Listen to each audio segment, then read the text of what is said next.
Hi hello guys, how are you all? இந்த மொத்த இந்த கேஓடி கான்ட்ரவர்சிக்கும் யார்கிட்ட நமக்கு வந்து ஒரு சரியான கிளாரிட்டி கிடைக்கும், யார்கிட்ட கேட்டால் நமக்கு ஒரு தெளிவு கிடைக்கும் அப்படின்னா டெஃபினெட்லி என்னோட நண்பன் ஒரே ஒருத்தர் இருக்கான். அவன் தான், வேறு யாரும் இல்லை, கிராக் செல்லக்குட்டி. பொலிட்டிக்கலி எனி ரெட்டரிக் எதுனாலும் சரி கிராக்கிட்ட கேளுங்க, கிராக் கரெக்டாக சொல்கிறோம் அவங்களுக்கு. ஸோ அப்போ நம்ம கிராக்கிட்ட போய் கேட்கலாம் வாங்க. Let's ask crack. இது தனி செக்மெண்ட். இது ஃபஸ்ட்டு நம்ம கேட்க வேண்டியது, சென்ட்ரல் கவர்மெண்ட் இப்படி பண்ண முடியுமா, இப்படி சால்வ் பண்ண முடியுமா without any proper address, and is there a way to bypass it? வேலை கேள்வி. இப்போ பாருங்க, can ASI or any archaeological organization request revisions based on suggestions from two anonymous external experts to actually change the report findings? Have ever happened before anywhere in any form? If no, how Tamil Nadu State Department of Archaeology can bypass ASI, Archaeological Survey of India, and get International Archaeological Congress to accept and approve this carried archaeological report among the global scientific community? Parallel kelviya. Let's ask GROK. நல்லா பதில் சொல்லு GROK. நல்லா search பண்ணி கரெக்டாக சொல்லு. அதுக்குள்ள பதில் இருந்துச்சுப்பா, பயங்கரமான ஆளத்தான் இருக்கான். படிக்க ஆரம்பிப்போம் நம்ம, அதனால் டைப் பண்ணி முடிக்கிட்டோம். இந்த கேள்விக்கு என்ன கிராக் சொல்லுதுன்னா, instances of archaeological organisation requesting revisions based on anonymous expert suggestions. இது மாதிரி அது நடந்திருக்கான்னு பார்த்தா, there is a limited publicly available evidence of specific instances where the Archaeological Survey of India, ASI, or other archaeological organizations globally have explicitly requested revisions to excavation reports based on suggestions from anonymous external experts with the intent to alter core findings. However, the practice of peer review and revision request is standard in archaeological research to ensure the scientific rigor.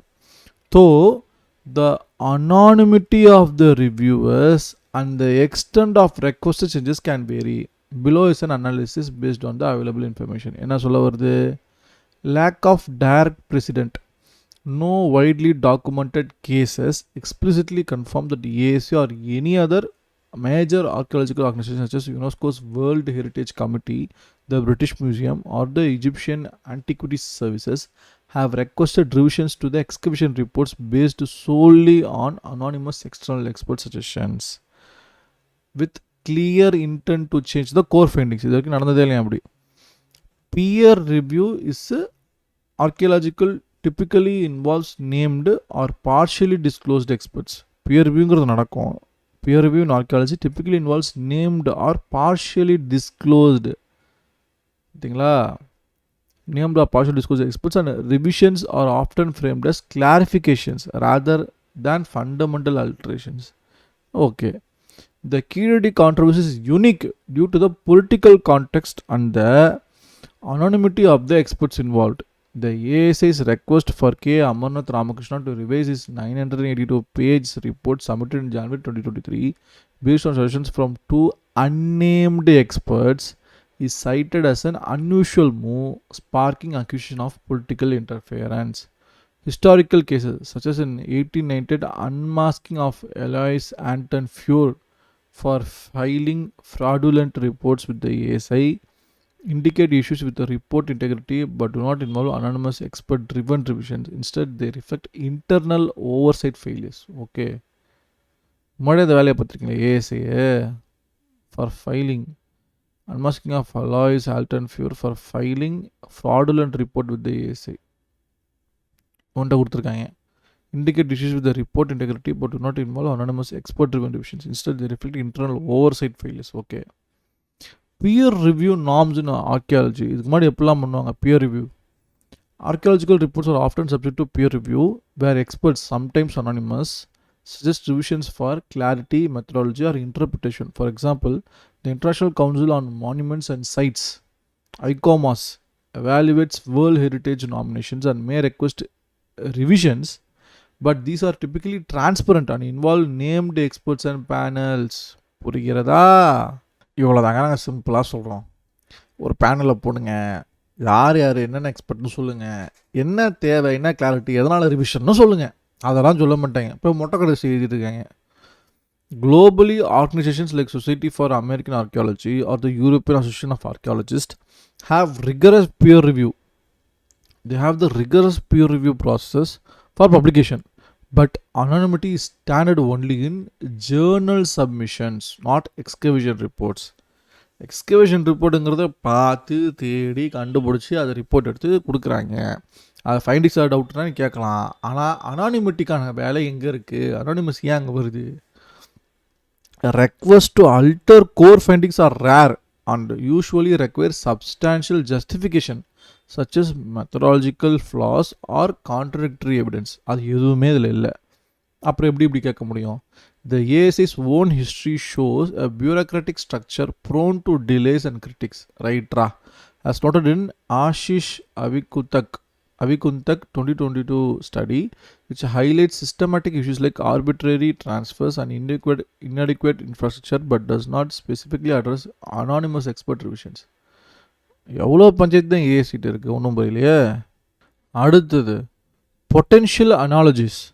In Egypt, the Supreme Council of Antiquities, now the Ministry of Antiquities, has faced criticism for controlling archaeological narratives, particularly regarding the pyramids or Tutankhamun tombs, but no clear evidence points to anonymous expert-driven revisions altering findings. In China, archaeological reports on sites like the Terracotta Army are tightly controlled by the state institutions, and revisions may occur internally, but public records rarely disclose anonymous expert involvement. The absence of direct parallels suggests the Kiradi case is an outliner, likely amplified by the India's regional political dynamics. Right?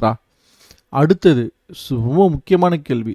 How Tamil Nadu State Department of Archaeology, that is TNSDA, can bypass ASI and seek international approval for Kiradi report? The Tamil Nadu State Department of Archaeology, that is TNSDA, faces challenges in bypassing the ASI, as the ASI is India's premier archaeological authority under the Ministry of Culture. இப்போ இதுதான் பிரச்சனை. இது ஒரு anonymous பாடி, இது ஒரு தற்சார்பாக இயங்குற, அது கூட இப்போ வேலையில் எல்லாத்தையும் அவங்க ஆர்ஸ் சங்கியால் போட்டு வச்சு முடக்கிறாங்க, அது வேறு கதை. ஆனால் இது ஒரு டேரெக்டாக ஒரு யூனியன் ஒரு இது கீழே வரதால் தான் இந்த இன்ஃப்ளூயன்ஸும் இந்த பொலிட்டிக்கல் இதுவும் ரொம்ப ஹெவியாக இருக்குதுன்னு நான் ஃபீல் பண்ணுறேன். It's ASI is India's premier archaeological authority under the Ministry of Culture with significant influence over national and international archaeological narratives. இப்போ கட்சி ஆட்சி மாத்திரம் தான் உண்டு. However, TNSDA can pursue international recognition for the Kiradi report through strategic steps, leveraging global scientific networks and platforms. Here is how. நம்மளால பண்ண முடியுமாமே? எப்படி? Publication in peer-reviewed international journals, that is TNSDA, can facilitate the submission of Kiradi findings to reputable international archaeological journals such as Antiquity, Journal of Archaeological Science or Archaeological Research in Asia. These journals have rigorous peer review processes involving global experts which would lend credibility to the finding. Nice. K. Amarnath Ramakrishna, as the lead archaeologist, could author or co-author papers focusing on key aspects of the report, such as carbon dated artifacts, example pottery dated to 580 BCE, or the urban features of the Kiradi. This would bypass ASI's oversight by presenting the findings directly to the global academic continuity. இதுவும் வேற level. தலைவா அமர்நாத் ராமகிருஷ்ணா, முதல்ல என்ன பண்ணுறீங்களோ இல்லையோ போய் author கோ ஆத்தர்னு பேப்பரை போட்டு கீழடி ரிப்போர்ட்டை முதல்ல வெளில போடுறீங்க. International peer review would validate the report's methodology such as stratigraphy and accelerator mass spectrometry, countering ASI's claims of needing revisions for scientific accuracy. Very low point. Okay. Presentation at international archaeological conferences. Right. Tamil Nadu State Department of Archaeology can sponsor presentations at major international archaeological congresses such as World Archaeological Congress WAC, the International Union of Prehistoric and Prehistoric Sciences USIPP, of the Society of American Archaeology SAA annual meetings. These platforms allow direct engagement with the global scholars by presenting Kiradi's finding, including evidences of Tamil Burmese inscriptions and urban structures. Tamil Nadu State Department of Archaeology can seek endorsements from international archaeologists. For example, linking Kirid to the Indus Valley civilization could attract attention from experts studying South Asian prehistory. Inviting international scholars to visit the Kirid site or collaborate or further excavations could build a coalition of support, reducing reliance on ASI's approval. Tamil Nadu அடுத்தது இதுதான் பண்ணணும் Tamil Nadu government. Collaboration with the international institutions. Tamil Nadu State Department Association can partner with foreign universities or research institutions such as University of Chicago's Oriental Institute, the Max Planck Institute of Science of Human History, or the University of Pisa, already involved in Kirid's carbon dating. These partnerships can facilitate independent validation of the findings. For instance, submitting additional samples for carbon dating to labs like Beta Analytic Florida or Oxford's Radiocarbon Accelerator Unit could reinforce the report's timeline claims, making them harder for ASI to dispute. Right? UNESCO's World Heritage nomination. Tamil Nadu State Department of Archaeology can propose Kiradi for UNESCO's World Heritage status, as Tamil Nadu's political leaders have advocated. This requires submitting a dossier to the UNESCO through India's government, which typically involves ASI. To bypass ASI, Tamil Nadu State Department of Archaeology could lobby the Tamil Nadu state government to pressure the central government or explore direct engagement with the UNESCO's World Heritage Center via international archaeological networks. ரொம்ப டஃப்னு நினைக்கிறேன் இது. UNESCO's evaluation process involves ICOMOS, which conducts independent assessments, a stronger dossier with robust scientific evidences. Example, the report's carbon dating results and the artifacts analysis could override ASI's objections if supported by global experts. The president of Hoysala temples and the Santiniketan recently added to UNESCO's list under ASI's conservation shows India's capacity for successful nomination. But TNSDA, that is Tamil Nadu State Department of Archaeology, would need to navigate central government policies-னு போட்டுச்சிருக்காங்க, politics-னு போட்டுச்சிருக்காங்க. ரொம்ப கஷ்டம் தான் போகுது. அடுத்தது public and diplomatic advocacy. Tamil Nadu State Department of Archaeology can leverage Tamil Nadu's political leadership, including Chief Minister M.K. Stalin, to amplify the issue internationally. Public campaigns supported by the Tamil diaspora, example at events like the FETNA convention, can draw attention to the Kiridi significance. Engaging foreign embassies or cultural organizations in Tamil Nadu, that is French or Italian institutions, given Pisa's involvement, could foster diplomatic support for international recognition.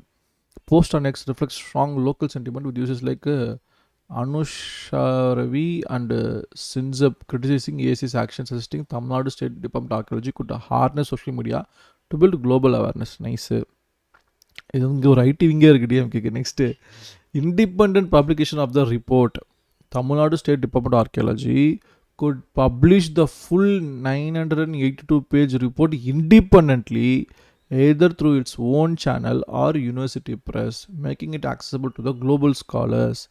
This would circumvent ASI's control over the report's release. ஏன் இது ஒன்றும் பண்ண மாட்டேறாங்க? Fund பண்ணது ஏசினால அவங்களுக்கு மட்டும் தான் authority இருக்கோ, இல்லை அங்கே no objection certificate வாங்கணுமோ? Hosting a digital archive of the report, artifacts and excavation data on the Tamil Nadu State Department of Archaeology managed platform could invite scrutiny and endorsements from the international archaeologists, bypassing ASI's gatekeeping. Engaging the International Council for Archaeoastronomy or similar bodies. If KRD findings include elements like astronomical alignments common in ancient urban sites, Tamil Nadu State Department of Archaeology could engage in niche bodies like the International Council for Archaeoastronomy to validate specific claims, adding another layer of international credibility. Such specialized endorsements could bolster the case for broader acceptance at the congresses like WAC. Challenges and considerations. என்னென்ன சொல்லுது? ASI's authority. As India's nodal archaeological agency, ASI's approval is often required for international submissions, especially UNESCO nominations. Tamil Nadu State Department of Archaeology would need to navigate bureaucratic and political hurdles, possibly through legal challenges or central government lobbying. Scientific scrutiny. International acceptance hinges on the report's methodological rigor. Critics like Vishnupriya Basak have questioned the stratigraphic context of the Kiradi's portraits, so Tamil Nadu State Department of Archaeology must ensure the report addresses such concerns transparently. Okay.